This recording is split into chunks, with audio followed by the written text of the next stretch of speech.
Good evening दोस्तों आप सभी के लिए। और दोस्तों मुझे उम्मीद है आपकी पढ़ाई जो है दोस्तों अच्छी चल रही होगी, बेस्ट चल रही होगी, बेहतर चल रही होगी। और दोस्तों आपको पता है कि हमारी दोस्तों फिजिक्स की क्लासेस चल रही हैं, जिसमें दोस्तों मैं आपके लिए मेजरमेंट करा चुका हूँ। और उसके बाद दोस्तों मोशन वाला जो टॉपिक है आपका, वो भी मैं आपके लिए करा चुका हूँ। और आज हमारा टॉपिक है दोस्तों गुरुत्वाकर्षण। और दोस्तों फिजिक्स से पहले मैं आपके लिए दोस्तों बायो और केमिस्ट्री आपके लिए करा चुका हूँ। जिन स्टूडेंटों ने वो क्लासें नहीं देखी हैं तो आपसे रिक्वेस्ट है दोस्तों कि आप वो क्लासें जाकर देखें, वहाँ अपने नोट्स बनाएं। फिजिक्स और आपकी केमिस्ट्री और आपका दोस्तों जो है आपका बायोलॉजी, आप उसे कंप्लीट करें, उन नोट्सों को रिवाइज करें। ठीक है दोस्तों। तो चलिए दोस्तों आज हम अपना टॉपिक स्टार्ट करते हैं, ग्रेविटेशन यानी दोस्तों गुरुत्वाकर्षण। और गुरुत्वाकर्षण टॉपिक जो है दोस्तों आपका 2 लेक्चरों में होने वाला है और आज आपका फर्स्ट लेक्चर है। तो चलिए दोस्तों वीडियो को स्टार्ट करते हैं। और जिन स्टूडेंटों ने अभी तक हमारे चैनल को सब्सक्राइब नहीं किया है वो चैनल को सब्सक्राइब करके साथ में ऑल वाला बेल आइकन जरूर दबा लें, ताकि दोस्तों मेरी आने वाली हर वीडियो का नोटिफिकेशन सबसे पहले दोस्तों आपके पास पहुँच सके। और दोस्तों वीडियो अगर आपको अच्छी लगे तो वीडियो को लाइक करना है दोस्तों। कंटेंट आपको अच्छा लगे, बेहतर लगे तो वीडियो को लाइक करना है, शेयर करना है और वीडियो पर लास्ट तक आपको बने रहना है।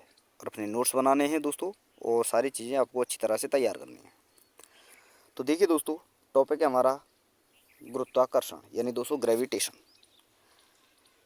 तो हम इसमें समझेंगे दोस्तों कि ग्रेविटेशन जो है दोस्तों सबसे इम्पोर्टेंट जो है ये है क्या, इसका कार्य क्या होता है और कौन कौन से चीज़ें हैं जो इस पर कार्य करती हैं। ग्रेविटेशन के कारण जो है हमारे पर्यावरण में, वातावरण में या हमारे चारों ओर जो भी जितना भी नेचर है उसमें ग्रेविटेशन किस प्रकार से कार्य करता है। तो देखिए दोस्तों सबसे पहले आपको समझना है कि ये जो ग्रेविटेशन है ये एक बल है जो पृथ्वी के द्वारा लगाया जाता है या अन्य किसी पिंड के द्वारा लगाया जाता है। जैसे कि पृथ्वी द्वारा लगाया जाता है, सूर्य के द्वारा सूर्य का अपना अलग ग्रेविटेशन होता है, पृथ्वी का अलग होता है, हर ग्रह का अलग अलग जो है ग्रेविटेशन होता है। तो इसी प्रकार दोस्तों जो आपका बल है, जो ग्रेविटेशन है, ये भी दोस्तों एक प्रकार का बल है। तो बल जो है आपका दोस्तों 4 प्रकार का होता है और जो ग्रेविटेशन है ये सबसे दुर्बल बल माना जाता है दोस्तों। और इसका जो उत्पत्ति का कारण है यानी दोस्तों यह उत्पन्न किस प्रकार से होता है। तो देखिए दोस्तों 2 पिंडों के द्रव्यमान में जो अंतर होता है वही दोस्तों ग्रेविटेशन कहलाता है। यानी हर पिंड का दोस्तों अलग अलग द्रव्यमान होगा, हर पिंड का जिस दोस्तों पिंड का द्रव्यमान ज़्यादा होगा उसका ग्रेविटेशन भी ज़्यादा होगा। तो इसका मतलब है दोस्तों जो गुरुत्वाकर्षण है, ग्रेविटेशन जो है ये आपका दोस्तों गुरुत्वाकर्षण जो है ये किस पर निर्भर करता है दोस्तों, द्रव्यमान पर। तो 2 पिंडों के द्रव्यमान में जो अंतर होता है वही दोस्तों आपका ग्रेविटेशन कहलाता है। या फिर दोस्तों आप समझ सकते हैं कि 2 पिंड एक दूसरे को अपनी ओर जिस बल से आकर्षित करते हैं वह बल क्या कहलाता है दोस्तों, ग्रेविटेशन यानी दोस्तों गुरुत्वाकर्षण। अब देखिए दोस्तों प्रकृति की सभी वस्तुएं एक दूसरे पर गुरुत्वाकर्षण बल आरोपित करती हैं, यह आपको याद रखना है। और गुरुत्वाकर्षण बल एक संरक्षी और केंद्रीय बल कहलाता है, ये आपको याद रखना है। आगे अगर हम समझें तो देखिए दोस्तों 2 पिंडों के मध्य लगने वाला गुरुत्वाकर्षण बल तीसरे पिंड की उपस्थिति में हमेशा स्वतंत्र होता है। ठीक है, जैसे यहाँ पर आप समझिए दोस्तों ये भी कोई पिंड है, ठीक है, और ये कोई पिंड है, इसका भी द्रव्यमान है कुछ, इसका भी कुछ द्रव्यमान है। तो ये दोनों पिंड एक दूसरे को अपनी ओर आकर्षित करेंगे, ठीक है। लेकिन ये जो पिंड है इसके रेस्पेक्ट में ये दोनों ही स्वतंत्र होंगे। दोनों इनका जो बल है, गुरुत्वाकर्षण बल है, वो हमेशा स्वतंत्र रूप में माना जाएगा। क्योंकि मैं पहले ही बता चुका हूँ ये जो गुरुत्वाकर्षण है दोस्तों ये हमेशा 2 पिंडों पर लागू होता है। तो इसलिए दोस्तों ये जो तीसरा पिंड है इसका गुरुत्वाकर्षण बल इन दोनों के गुरुत्वाकर्षण बल से स्वतंत्र होता है, ये चीज़ आपको याद रखनी है। अब चलिए दोस्तों आगे देखते हैं। गुरुत्वाकर्षण बल जो है दोस्तों सदैव आकर्षण प्रकृति का होता है। यानी ये जो है गुरुत्वाकर्षण बल जो है दोस्तों ये किसी भी एक पिंड को दूसरे पिंड की ओर आकर्षित करता है, तो ये आकर्षित बल होता है, ये आपको याद रखना है। अब चलिए दोस्तों इसके बारे में कुछ आगे डिटेल में हम समझते हैं। तो देखिए दोस्तों, मैं आपके लिए बता चुका हूँ कि प्रकृति में मूल 4 बल हैं और गुरुत्वाकर्षण बल जो है दोस्तों सबसे आपका दुर्बल बल माना जाता है, जिसका मान होता है दोस्तों 1। वहीं दोस्तों दुर्बल अंतराणविक विद्युत बल जो है इसका मान होता है दोस्तों 10 की घात 25। वहीं दोस्तों विद्युत चुंबकीय बल जो है इसका मान होता है दोस्तों 10 की घात 36। और वहीं दोस्तों प्रबल नाभिकीय बल जो होता है इसका मान होता है कितना दोस्तों 10 की घात 38, जो कि सबसे स्ट्रांग बल माना जाता है। और सबसे कमज़ोर कौन सा है दोस्तों आपका गुरुत्वाकर्षण बल। तो आज हम दोस्तों गुरुत्वाकर्षण बल के बारे में ही पढ़ेंगे, जैसा कि आपने शुरुआत में ही देख लिया है। तो देखिए दोस्तों, इसके बारे में अगर हम आगे पढ़ें गुरुत्वाकर्षण बल के बारे में, तो न्यूटन साहब ने बताया था कि गुरुत्वाकर्षण बल जो है दोस्तों, ये जो नियम है, जो गुरुत्वाकर्षण बल के ऊपर जो नियम दिया था, ये दिया था सबसे पहले दोस्तों न्यूटन साहब ने। और इन्होंने बताया कि 2 द्रव्यमान, मान लीजिए कोई एक m1 है, एक m2 है। m का मतलब है दोस्तों मास, यानी दोस्तों द्रव्यमान, एक दूसरे से r दूरी पर स्थित हैं, तो उनके मध्य लगने वाला बल गुरुत्वाकर्षण बल जो है दोस्तों, उनके मध्य जो लगने वाला गुरुत्वाकर्षण बल है वो दोनों पिंडों के द्रव्यमान के गुणनफल के समानुपाती होगा और उनके बीच की दूरी के व्युत्क्रमानुपाती। तो ये इन्होंने कहा है। यानी दोस्तों देखिए, मैं यहाँ पर डिटेल में आपको समझाऊँ तो ये क्या कहना चाहते हैं कि जैसे दोस्तों ग्रेविटेशनल फोर्स है, यानी गुरुत्वाकर्षण बल है, तो ये दोस्तों m1 यानी द्रव्यमान, फर्स्ट पिंड का द्रव्यमान, और दूसरे पिंड का द्रव्यमान यानी दोस्तों m2 के इसके समानुपाती और दोस्तों इस दूरी के व्युत्क्रमानुपाती होता है। ठीक है, यानी दोस्तों इसके तो ये समानुपाती हुआ, इसके बराबर में है तो इसका समानुपाती हुआ। लेकिन इसके उल्टा है दोस्तों, ये ऊपर है ये नीचे है, r f ऊपर है r नीचे है, तो ये इसके दोस्तों दूरी के व्युत्क्रमानुपाती होगा। ये इस जो है दोस्तों डेफिनेशन में कहना चाहते हैं न्यूटन साहब, और वही चीज़ें हैं दोस्तों। ठीक है, अब चलिए दोस्तों आगे देखते हैं। जैसा दोस्तों ये मैंने आपके लिए बता दिया है, gravitational force m1 into m2/r²। और दोस्तों आपको याद रखना है, ये फॉर्मूला तो है ही, साथ में ये भी आपको याद रखना है, ये वाला फॉर्मूला, क्योंकि दोस्तों इसमें g जो है सार्वभौमिक गुरुत्वाकर्षण नियतांक इसे हम कहते हैं। तो g जो है दोस्तों ये द्रव्यमान के गुणनफल में होता है, यानी गुणा में होता है। और इस प्रकार दोस्तों बल इन तीनों के दोस्तों समानुपाती होता है। और आपको याद रखना है दोस्तों, गुरुत्वाकर्षण जो आपका g का मान है दोस्तों गुरुत्वाकर्षण बल के फॉर्मूले में, जैसे तुम दोस्तों सार्वभौमिक गुरुत्वाकर्षण नियतांक या स्थिरांक हम कहते हैं, तो इसका मान होता है दोस्तों ये वाला 6.67 इंटू 10⁻⁻11। यानी दोस्तों आप जी का मान भी यहाँ से आप निकाल सकते हैं, किस प्रकार से वो मैं आपके लिए आगे बताऊंगा। और इसका मात्रक होता है दोस्तों न्यूटन मीटर स्क्वायर पर kg स्क्वायर, और इसकी विमा होती है m-1 L-L3 T-2, ये इसकी विमा है। अब देखिए दोस्तों, अगर आपको जी निकालना हो, इस फॉर्मूले में जी निकालना हो, तो जी आप कैसे निकालेंगे।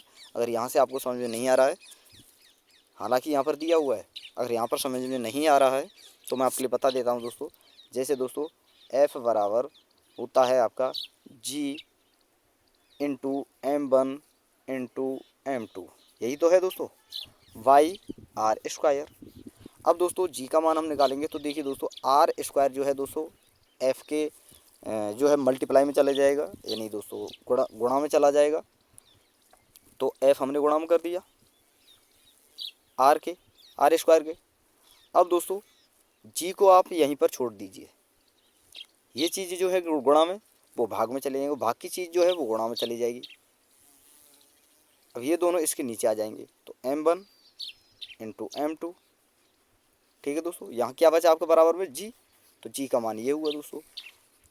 यानी g का मान यानी गुरुत्वाकर्षण नियतांक आपको निकालना है, तो आपको याद रखना है दोस्तों f into r² m1 into m2 आपका जो है दोस्तों गुरुत्वाकर्षण नियतांक होगा। और वही चीज़ें यहाँ पर दी गई हैं, देखिए ये वाला, ये रहा दोस्तों, वही चीज़ें यहाँ पर दी गई हैं।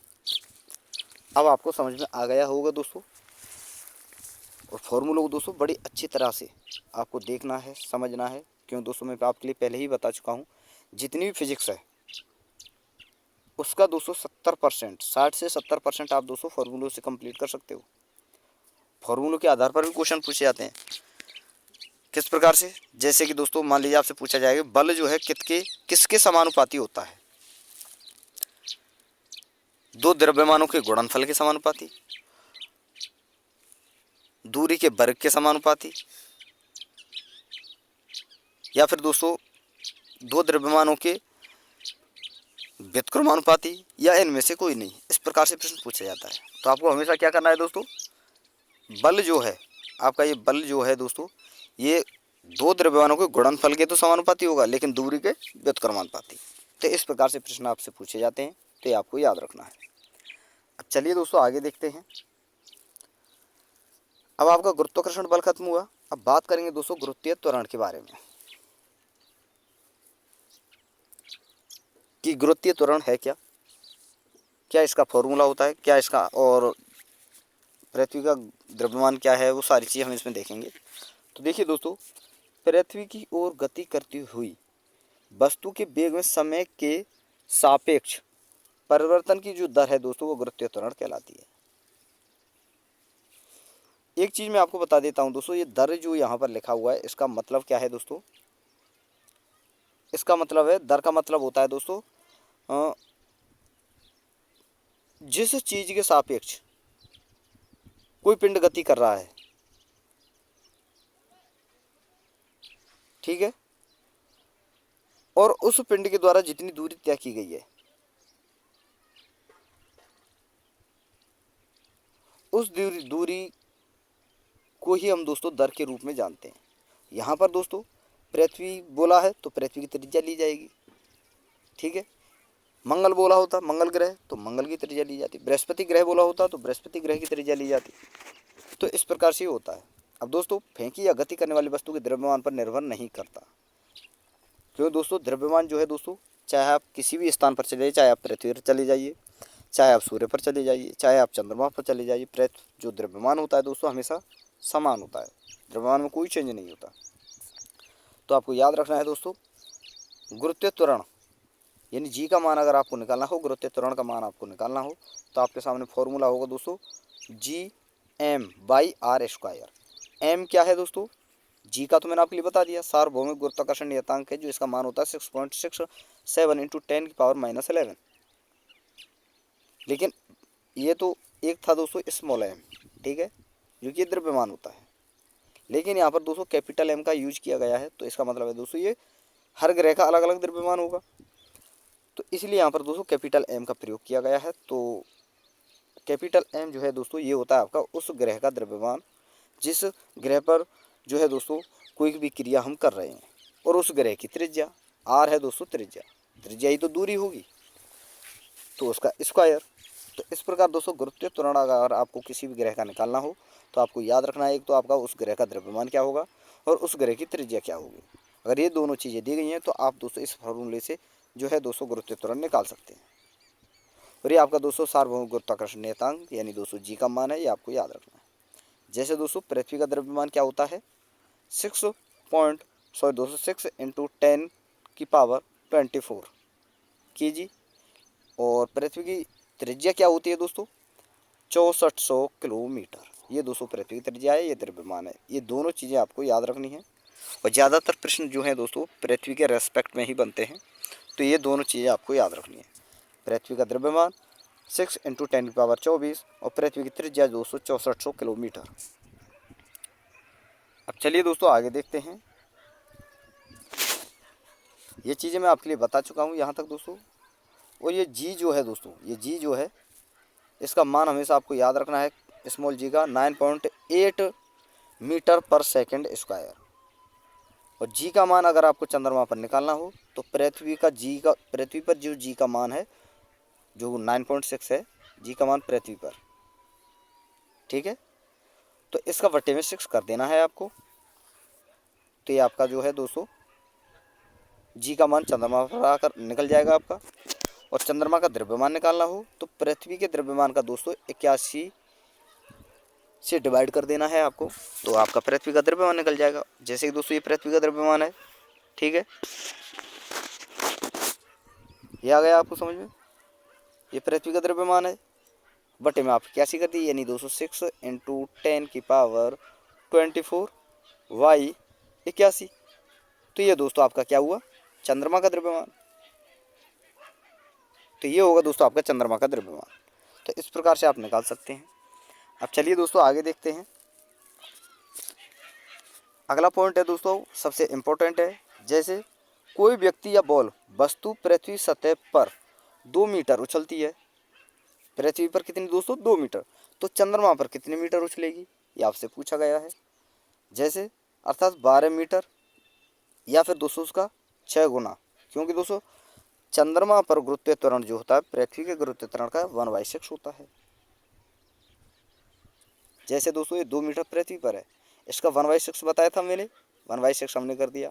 ये 6 इधर चला जाएगा गुणा में, तो क्या बचा आपका 12 मीटर बाई 1, यानी 12 मीटर उछलेगा, या फिर दोस्तों उसका 6 गुना। तो ये चीज़ें आपको याद रखनी है। अब दोस्तों कुछ इंपॉर्टेंट जो है हर ग्रह का मैंने यहाँ पर आपके लिए बताया है गुरुत्वीय त्वरण, तो ये आपको याद रखने हैं दोस्तों। जैसे पृथ्वी का है दोस्तों 9.8 मीटर पर सेकंड स्क्वायर, चंद्रमा का है 1.6 मीटर पर सेकंड स्क्वायर, सूर्य का है 274 मीटर पर सेकंड स्क्वायर, बुध का है दोस्तों 9.6 मीटर पर सेकंड स्क्वायर, मंगल का है दोस्तों 9.8 मीटर पर सेकंड स्क्वायर। तो ये आपको डायरेक्टली याद रखने हैं दोस्तों। गुरुत्वीय त्वरण आपसे पूछा जा सकता है, ठीक है दोस्तों। अब चलिए यहाँ पर हम आगे समझते हैं। आगे है दोस्तों, जैसे जैसे दोस्तों गुरुत्वीय त्वरण है यानी जी के मान में जिस प्रकार से परिवर्तन होता है, तो ऊंचाई में क्या परिवर्तन होगा। तो देखिए दोस्तों ये आपको याद रखना है। अगर आप पृथ्वी की जी के मान में या किसी भी ग्रह के जी के मान में अगर आप परिवर्तन करते हो, गुरुत्वीय त्वरण में परिवर्तन करते हो, तो ऊंचाई जो है दोस्तों उसके उल्टी होगी हमेशा। अगर गुरुत्वीय त्वरण ज़्यादा है तो ऊंचाई ज़्यादा होगी, गुरुत्वीय त्वरण कम है तो ऊंचाई कम होगी।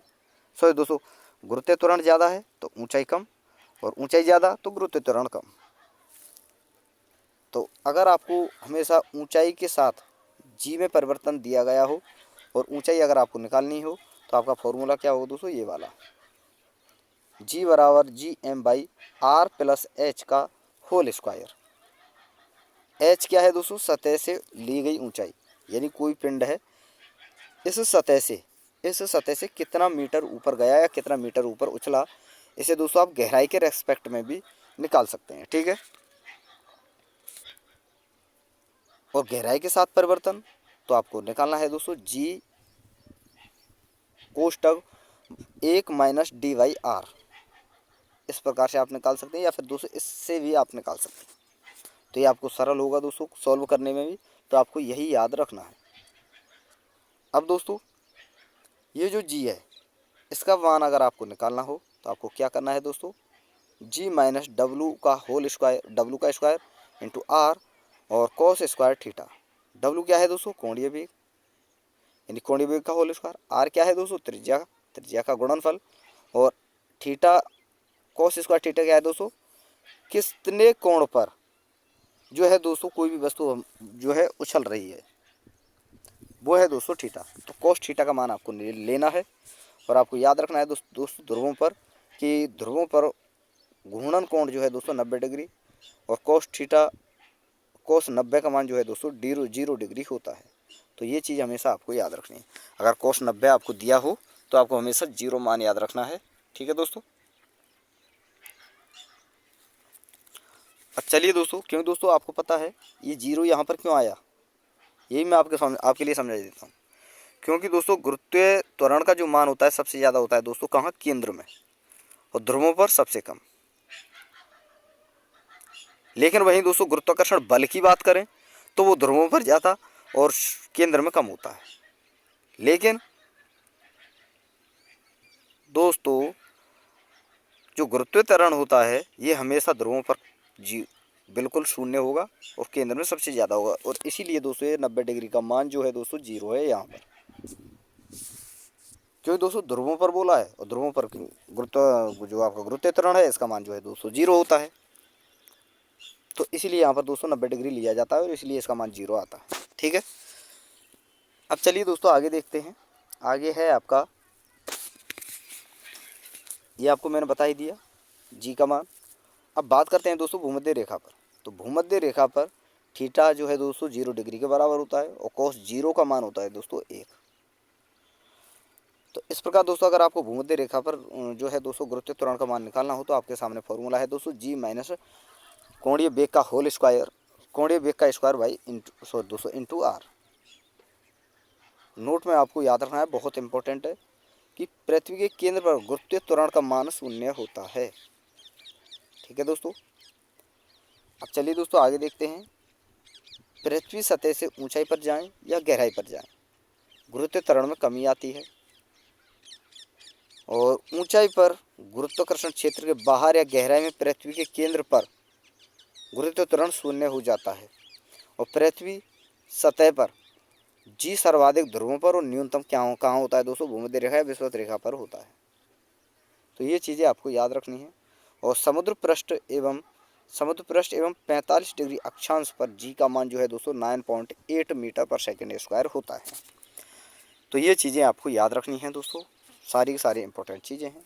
और दोस्तों आपको, मुझे उम्मीद है आप दोस्तों नोट्स बना रहे होंगे और दोस्तों नोट्सों को रेगुलर रिवाइज भी कर रहे होंगे। तो दोस्तों जितने मैं टॉपिक आपके लिए कराऊँ आप उनके नोट्स अवश्य बनाएं, उन्हें रेगुलर रिवाइज करें। और दोस्तों जो स्टूडेंट, देखिए जिन्होंने पहले पढ़ रखा है उनको दिक्कत आने वाली नहीं है, लेकिन दोस्तों जो स्टूडेंट पहली बार साइंस को पढ़ रहे हैं या आप किसी भी कंपटीशन की तैयारी कर रहे हैं और आप साइंस पहली बार पढ़ रहे हैं तो आपको दिक्कत आ सकती है। तो दोस्तों आपको क्या करना है, पहले तो आपको अपने नोट्स बनाने हैं, उन्हें रिवाइज करना है। और रिवाइज करने के साथ साथ आपको वीडियो स्टार्ट कर लेनी है, वीडियो में देखते चलना है और नोट्सों को रिवाइज करते रहना है। अगर कोई भी कमी दिखे तो वहाँ आप थोड़ा सा करेक्शन कर सकते हो, अगर मुझसे भी कोई गलती होती है तो वहाँ आप थोड़ा सा करेक्शन कर सकते हो। क्योंकि दोस्तों जब हम पढ़ाते हैं तो दोस्तों पता है कि थोड़ी बहुत गलतियाँ हो जाती हैं, हर टीचर से होती है। तो आप भी दोस्तों जब भी नोट्स रिवाइज करें अपने, तो इन वीडियो को स्टार्ट करके वीडियो को डाउनलोड कर लें, या फिर दोस्तों डायरेक्टली आप वीडियो को चालू करें। जिस टॉपिक को आप रिवाइज करें उसको आप चालू करें। चालू करने के बाद दोस्तों अपने नोट्स रिवाइज करते चलो, वीडियो को भी कंप्लीट करते चलें। जिससे क्या होगा दोस्तों, आपके जो थोड़ी बहुत गलती हुई हैं मेरे से या आपसे, तो वो आप उसमें सुधार कर सको, तो आपका जो है दोस्तों रिवीजन भी अच्छी तरीके से और बेहतर आपका हो सकता है। ठीक है। तो ये इस प्रकार से आपको सारी चीज़ें रिवाइज करनी है। तो चलिए दोस्तों आगे देखते हैं। आगे बात करते हैं हम दोस्तों भार के बारे में, कि भार है क्या। तो देखिए दोस्तों, किसी वस्तु पर उसके ग्रह द्वारा लगाया गया गुरुत्वाकर्षण बल क्या कहलाता है दोस्तों, भार कहलाता है। यानी दोस्तों गुरुत्वाकर्षण बल जो है दोस्तों भार के समानुपाती होता है। भार एक सदिश राशि होती है दोस्तों, जिसका मात्रक होता है दोस्तों न्यूटन पर किलोग्राम। और भार का फॉर्मूला होता है दोस्तों एम जी, जैसा कि यहाँ पर आप देख सकते हैं एम जी। एम यानी दोस्तों मास यानी दोस्तों द्रव्यमान, और जी का मान है दोस्तों ग्रेविटेशनल एक्सेलरेशन यानी दोस्तों गुरुत्वीय त्वरण। अब दोस्तों मान लीजिए आपको भार दे दिया जाए, ठीक है, और आपको त्वरण भी दे दिया जाए और आपको बल का फॉर्मूला निकालना है, फोर्स निकालना है। एक तो मैंने आपके लिए बताया, देखिए दोस्तों यहाँ पर आपके लिए समझा देता हूँ। एक तो मैंने ये फॉर्मूला समझाया था आपके लिए m1 इंटू m2/r², यही बताया था। एक होता है दोस्तों बल का फॉर्मूला, ये क्या है दोस्तों, किसके रेस्पेक्ट में है, गुरुत्वीय त्वरण के रेस्पेक्ट में। लेकिन डायरेक्टली आपसे बल का फॉर्मूला, और वहाँ पर आप दोस्तों देख भी सकते हो सारी चीज़ें दी हुई होती हैं।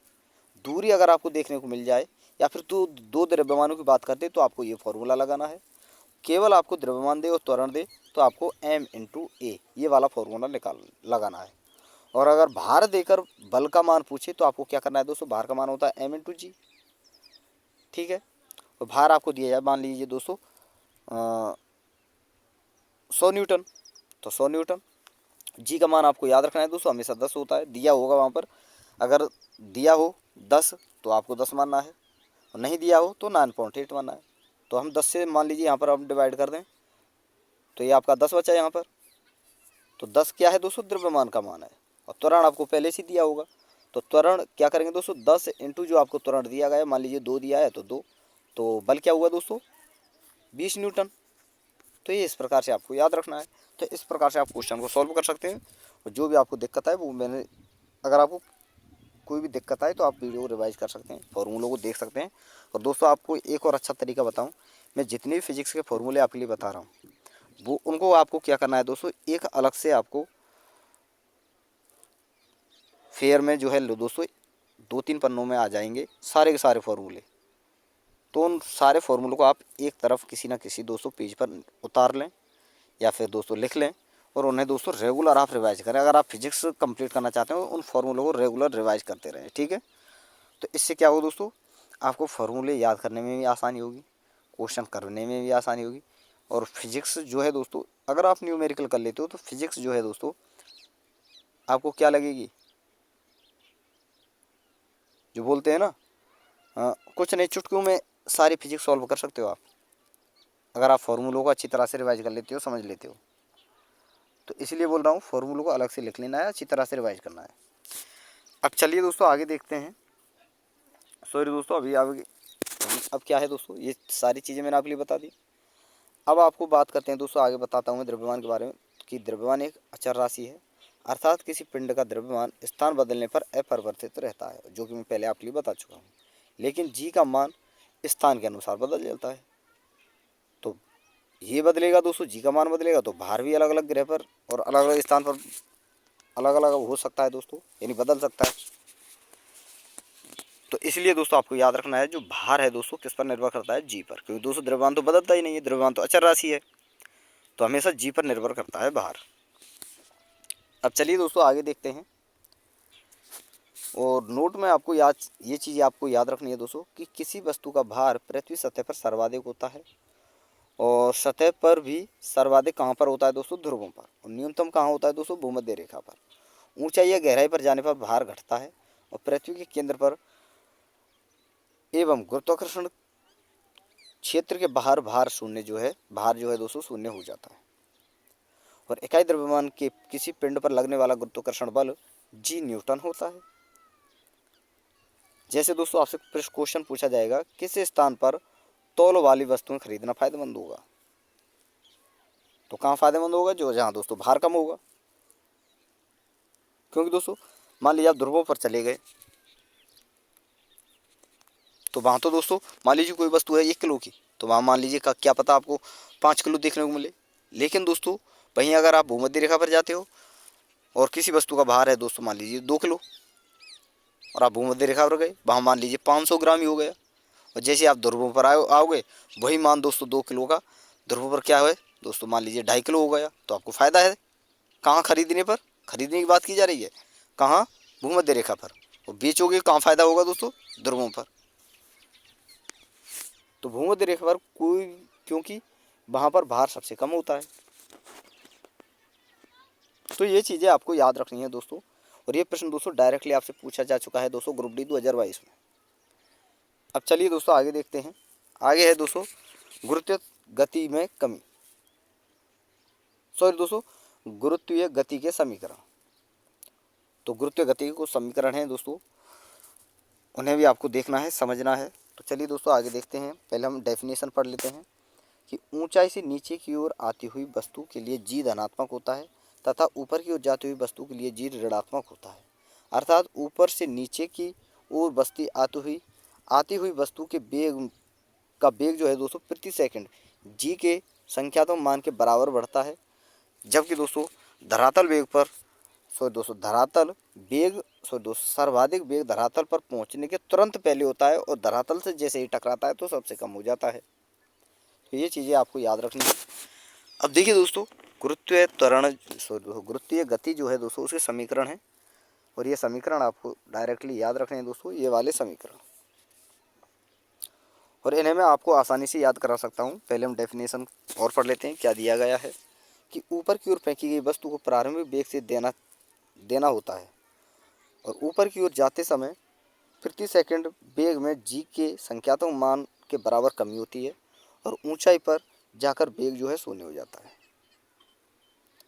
और वस्तु ऊर्ध्वाधर वस्तु की जो है ऊर्ध्वाधर गति रुक जाती है और वस्तु पुनः नीचे की ओर आने लगती है और पुनः वेग में वृद्धि होती है।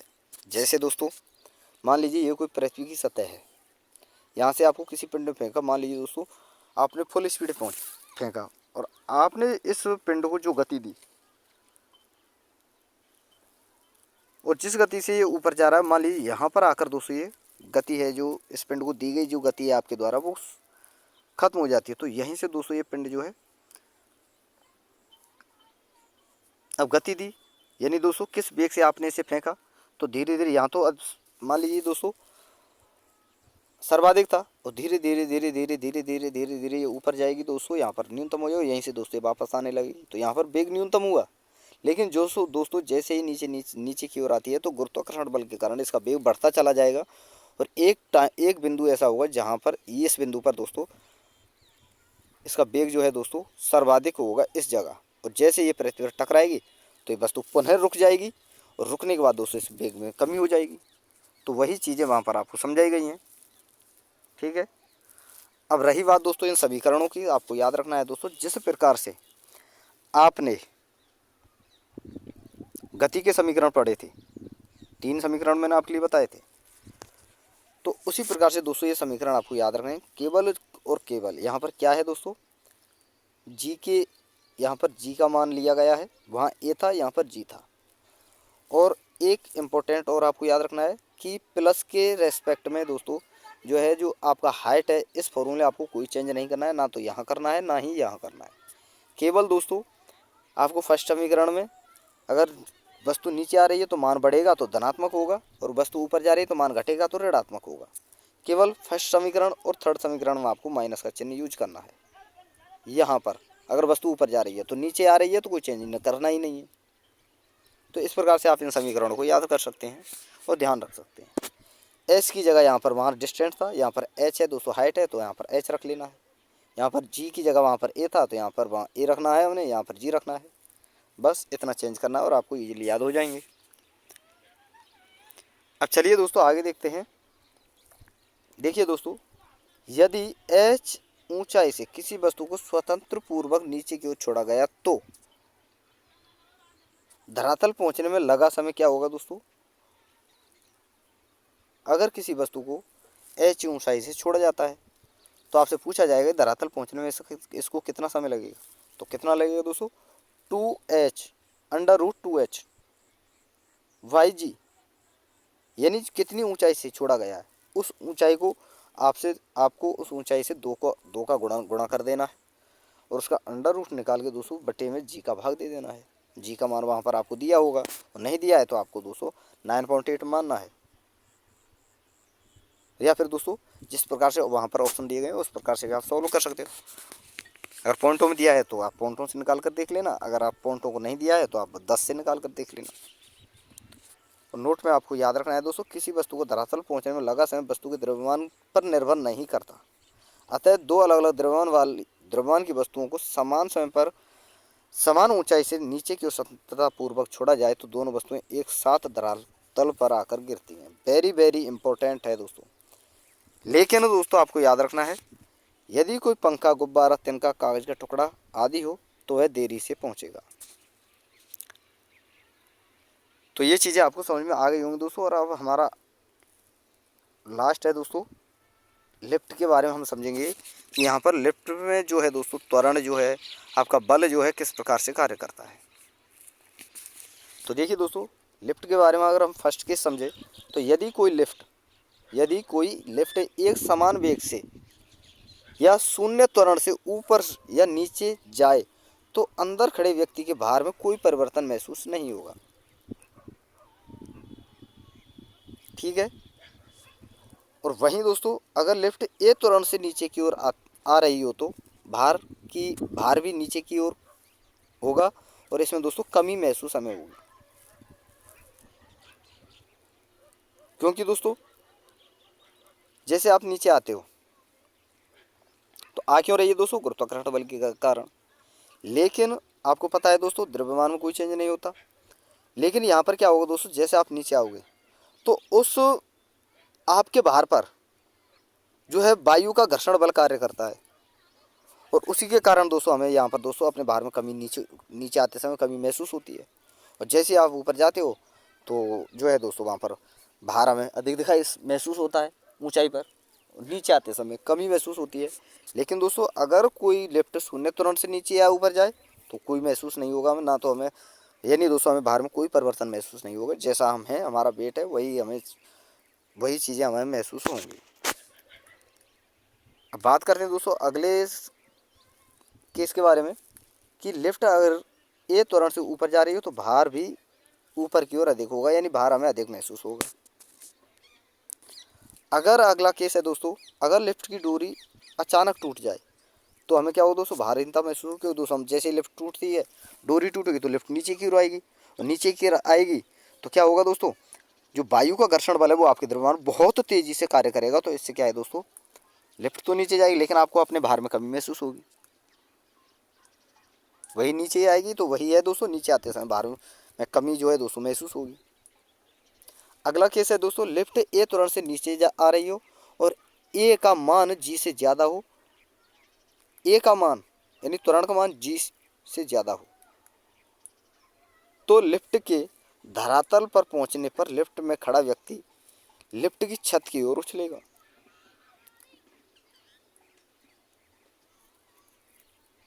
तो ये 5 केस बनते हैं, यहाँ से डायरेक्टली प्रश्न आपसे पूछे जाते हैं, तो ये केस आपको याद रखने हैं।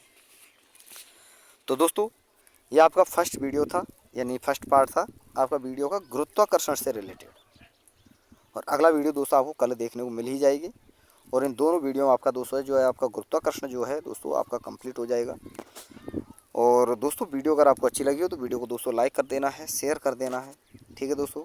और जिन स्टूडेंटों ने अभी तक हमारे चैनल को सब्सक्राइब नहीं किया है उनसे रिक्वेस्ट है दोस्तों कि चैनल को सब्सक्राइब करके साथ में ऑल वाला बेल आइकन जरूर दबा लें, ताकि दोस्तों मेरी आने वाले हर वीडियो का नोटिफिकेशन सबसे पहले दोस्तों आपके पास पहुँच सके। तो थैंक यू दोस्तों, धन्यवाद। फिर मिलते हैं नई वीडियो के साथ।